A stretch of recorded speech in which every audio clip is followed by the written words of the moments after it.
Once again, morning everyone, and this is a new video, okay, as a part and parcel of what I have promised, a continuation of the advent of nuclear geology and archaeology. So now that you know the basic concepts of nuclear geology and archaeology, okay, in brief, okay, there are a lot of books that you can read on if you want to go more deeper. Where does this subject actually have its implication? Okay, it has its implications on us because there is first an interaction between radiation and the geomagnetic field, and then when it penetrates the geomagnetic field, it goes through the process of primary production, secondary production, and atmospheric processes before penetrating the oceans and before penetrating the land. Okay, the oceans have a different story to it, okay, a different function of it, and the land, it has a different function when the radiation interacts with both these different species of in chemical terms. Okay, but what happens is we are present there. There is something called the space of life, introduced, as I mentioned earlier, by Dr. Vladimir I. Vernadsky, a Russian mineralogist, a Soviet mineralogist, and one of the founders of something called Biogeochemistry. Okay, so this is not a new topic, but this is the advent of the topic, or the popularization of various fields other than the conventional fields of applied sciences. Now, the conventional fields of applied sciences in India and abroad being engineering, engineering or doctors of various specializations, or professors, or various conventional fields like mechanical, chemical, civil, and electrical. Okay, the reason I do this is because I had a good friend, and he's an engineer from Colorado State University, and he always said he always used to say engineering is the top. Anyone without electrical engineering cannot survive. True enough.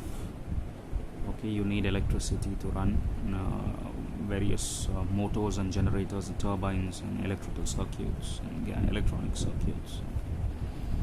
But what was life before that? Was life anyway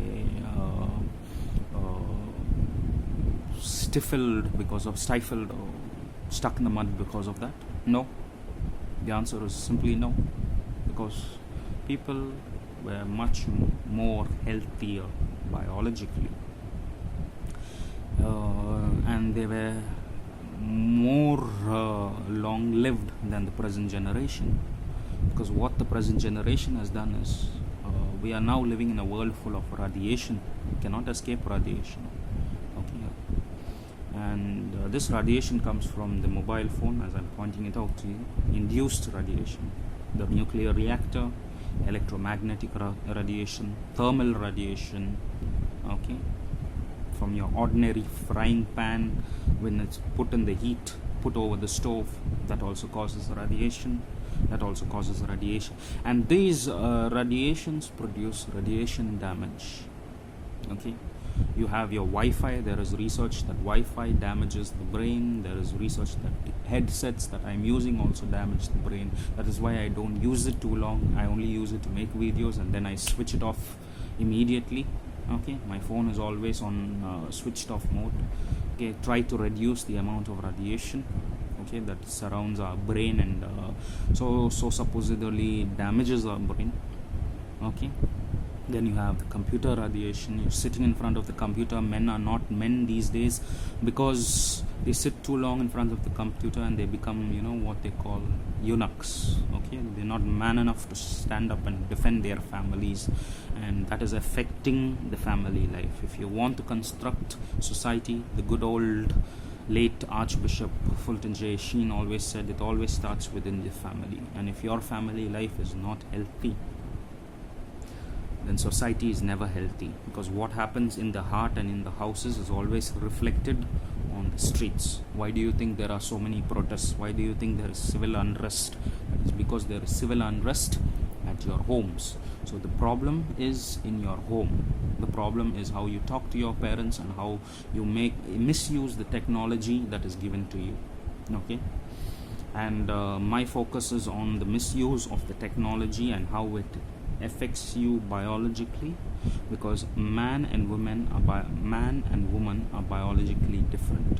Okay, they are not meant to contradict each other but complement each other, and that is why they are biologically different. Okay, so every person has a biological clock, and every time it slows down, you're going to experience a lot of headaches, vomiting, giddiness, and all these symptoms and signs to tell you that your biological clock is not running. Okay, so this is the kernel of this particular research video that I'm making, which in fact also forms a part of my MPhil thesis, and therefore it is guarded by copyright. This video included and any direct or indirect materials to this. Okay, without due credit, that is. Okay, so due credit has to be given where it is due. Coming back to the point, how are these radiations related? Because when we hear the word radiation, nuclear radiation or radiation in general, we get all hyped up and panicky. So we don't want to panic and cause others to be panic, to get hyper stressed, whatever it is. There is a marked difference between natural radioactivity and induced radioactivity. Natural radioactivity, according to me, is always good for your health and actually reduces the risk of cancer, and this was reported by a scientist in 1991 from USA. The amount of reduction in breast cancer because women were exposed to sunlight. Okay, increased vitamin D or vitamin D that prevented the growth of cancer. So what is the possibility of so you see, apart from penetrating geologically and producing radiations in situ or in place, okay, that is in the earth or in ground or wherever it is grounded. Okay, so what happens is people living over there have a different kind of a lifestyle, and that is what I want to imply in these videos that I am making, and how those lifestyles are more healthier than the lifestyles we have developed. Ergonomics dictates that when you sit in front of a screen, it has to be at least 19 to 24 inches of distance between you and the screen. Okay, and of course I just moved back because sometimes it's difficult for me to realize. Rather, what I can do is I'll just move the screen back, and if you don't have a measuring scale, 19 to 24 inches is about the length of my arm. Okay, so maintain a 1 arm distance or 2 feet distance from the screen. Okay, and once you maintain the 2 feet distance from the screen, everything is all right. And the next thing is how long you spend on your computer. What is the difference between people living near nuclear reactor sites and natural radioactively exposed sites? They are quite different from one another. So I will be showing you the implication of it. So we have the geological data on the way, Now if we have the biological data, we superimpose them, okay, to get a better view of the true philosophy behind the nuclear biogeochemistry or radiation biology, which in return would help us to develop more better nuclear techniques used in medicine, as well as nuclear radiation therapy, because even there also you are exposed to radiation, and we can reduce the chances of actually inducing the cancer cells to develop, the carcinoma cells to develop. So when you view my videos 1, 2, 3, 4 in line in a sequence of a series, or a series, the sequence is always jumbled, but a series is never jumbled, okay? So a series, you will understand where I'm heading and how I'm able to convey my research to the world, guarded by copyright, of course, international and nationals. Nobody can mess with my topic. Of course, it is very important for every researcher to have a legal standing, because everyone wants to grab and take credit for any and everything that is not theirs, okay? And that is what concerns me.